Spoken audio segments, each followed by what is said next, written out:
Hello friends, welcome to my YouTube channel. आज हम Haryana GK से रिलेटेड मोस्ट इंपॉर्टेंट क्वेश्चन की सीरीज लेकर आए हैं, जिसका ये पार्ट 1 है। I hope you like the video. चलिए आइए हम स्टार्ट करते हैं। हरियाणा साहित्य अकादमी का गठन कब हुआ? ए 7 जुलाई 1970, बी 9 जुलाई 1970, सी 11 जुलाई 1970, डी 13 जुलाई 1970। इसका राइट ऑप्शन है बी 9 जुलाई 1970। ठीक है। हरियाणा साहित्य अकादमी का मुख्यालय कहाँ है? मुख्यालय कहाँ है इसका? पंचकुला में। ठीक है।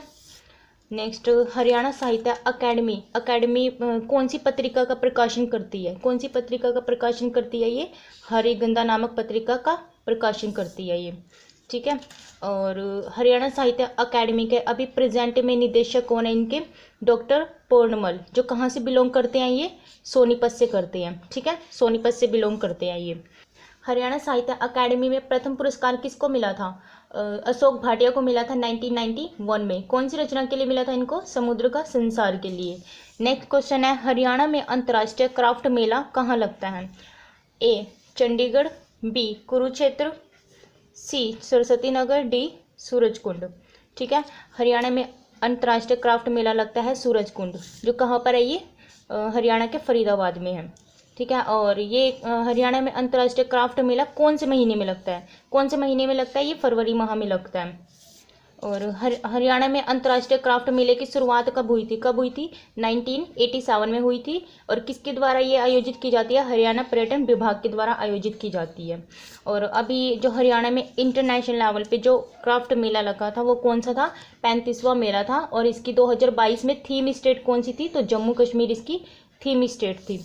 और हरियाणा में अगर कभी आपको इंटरनेशनल जो क्राफ्ट मेला लगता है, अगर आपको कभी विजिट करने का मन करे तो ये मंडे टू फ्राइडे इसके टिकट प्राइस है 120 और सैटरडे संडे है 180।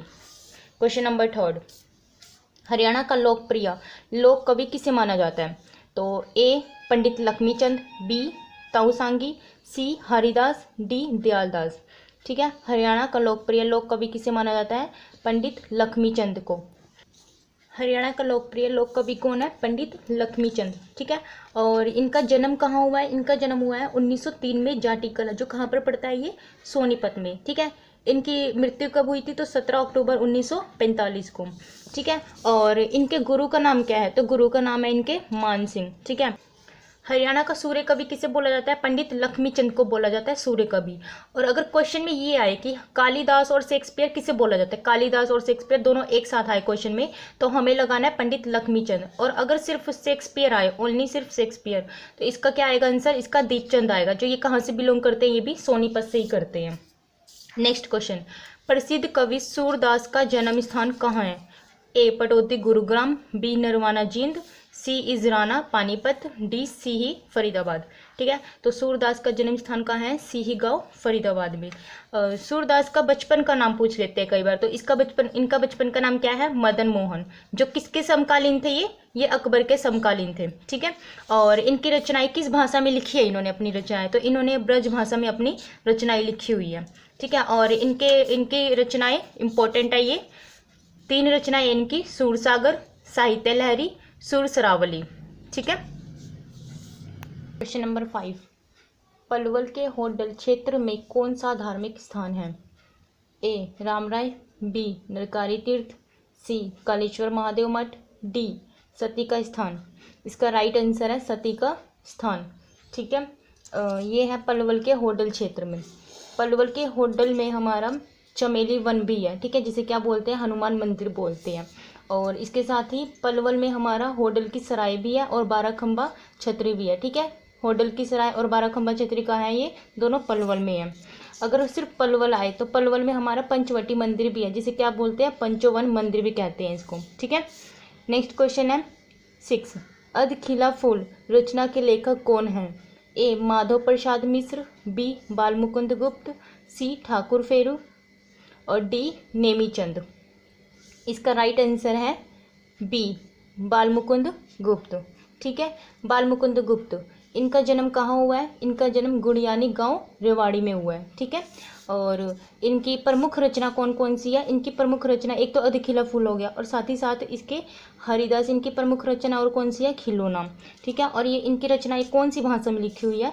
तो इनकी रचनाएं लिखी है उर्दू भाषा में। किस भाषा में लिखी है? उर्दू भाषा में। नेक्स्ट क्वेश्चन है 7।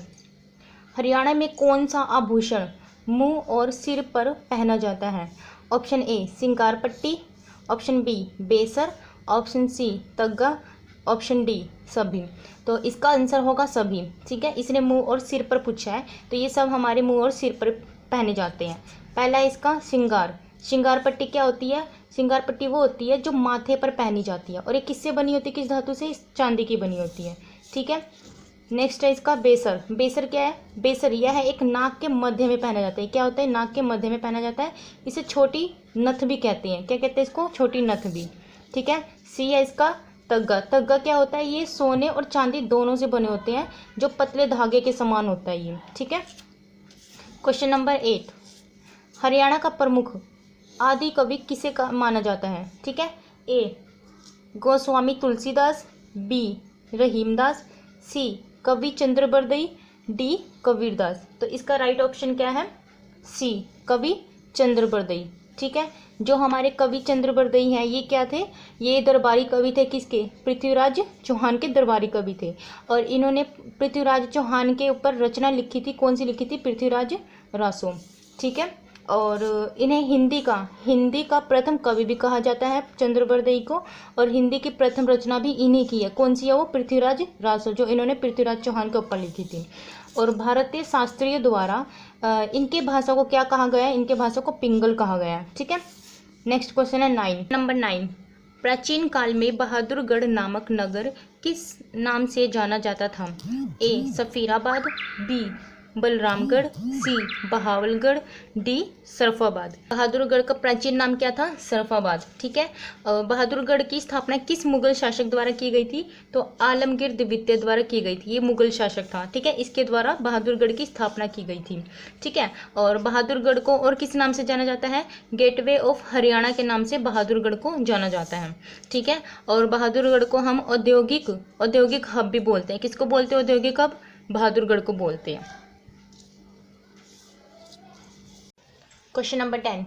राज्य में औषधि वृक्षों को रोपण हेतु वनस्पति वन योजना कब लागू की गई? ए 1 नवंबर 2003, बी 1 जून 2005, सी 1 सितंबर 2005, डी 1 नवंबर 2002। इसका राइट आंसर है ए 1 नवंबर 2003। ठीक है, 2019 के अनुसार हरियाणा का वन क्षेत्र कितना है? 1602.44 किलोमीटर स्क्वायर में फैला हुआ है। ठीक है, राज्य के कुल भौगोलिक क्षेत्र का कितने प्रतिशत पर है हरियाणा का वन? कितने प्रतिशत पर है? 3.62% पर। Next 11 question. प्राचीन शिव मंदिर जहां बाबा ठंडीपुरी की समाधि भी है प्रदेश में कहाँ स्थित है? ए पुंडरिक तीर्थ, बी रोहतक, सी हिसार, डी गुड़गांव। इसका राइट आंसर है ए पुंडरिक तीर्थ। ठीक है, ये किस हरियाणा के किस जिले में पड़ता है? पुंडरिक तीर्थ कैथल में पड़ता है ये। ठीक है, और पुंडरिक शहर में स्थित है पुंडरिक तीर्थ। पुराण कथा के अनुसार ये माना जाता है ना कि कैथल की स्थापना किसने की है? किसने किया? युधिष्ठिर ने कर रखी है इसकी स्थापना। पुराण कथा के अनुसार किसने की है कैथल की स्थापना? युधिष्ठिर ने। ठीक है, और यहाँ पर क्या है कैथल में? कैथल में अंजनी का टीला भी है, और ये भी माना जाता है कि कैथल में हनुमान जी का जन्म स्थान भी यहीं पर है। Next 12 question. नारनौल नगर में स्थित चामुंडा देवी के मंदिर का निर्माण व जीर्णोद्धारण किसके द्वारा करवाया गया था? ए राजा दिलीप कुमार, बी पांडवों द्वारा, सी राजा नूनकरण द्वारा, डी राजा परीक्षित द्वारा। इसका राइट आंसर है सी। किसके द्वारा कराया गया था? नूनकरण द्वारा। ठीक है, नारनौल हरियाणा के किस जिले में पड़ता है? ये पड़ता है महेंद्रगढ़ में। ठीक है, नारनौल में ढोसी की पहाड़ी भी है। ठीक है, जो अरावली के उत्तर पश्चिम में पड़ती है, और इसकी समुद्र तल से ऊंचाई कितनी है? 740 मीटर। और ढोसी की पहाड़ी की ऊंचाई और भूमि से कितनी है इसकी? 345 से 470 मीटर की है। ठीक है, और नारनौल में ये भी माना जाता है कि सतनामियों के द्वारा ना विद्रोह हुआ था नारनौल में। ठीक है, कब हुआ था ये? 1672 में। और किसके समय में हुआ था ये? औरंगजेब के समय में हुआ था। ठीक है, नारनौल में चोरगुबंद है, ठीक है। सेकंड है इसमें बीरबल का छत्ता, और तीसरा है शाह विलायत का मकबरा, ठीक है। ये भी कहाँ है? नारनौल में, ठीक है। एक इम्पॉर्टेंट बात ये है कि बीरबल का रंग महल ये कहाँ है? यमुनानगर में। अगर बीरबल का छत्ता आए तो ये होगा नारनौल में, ठीक है। और अगर रंग महल आए तो ये कहाँ होगा? यमुनानगर में, ठीक है। वीडियो देखने के लिए धन्यवाद। अगर वीडियो अच्छी लगे तो वीडियो को लाइक करें और अगली वीडियो के लिए चैनल को सब्सक्राइब जरूर करें। Thank you.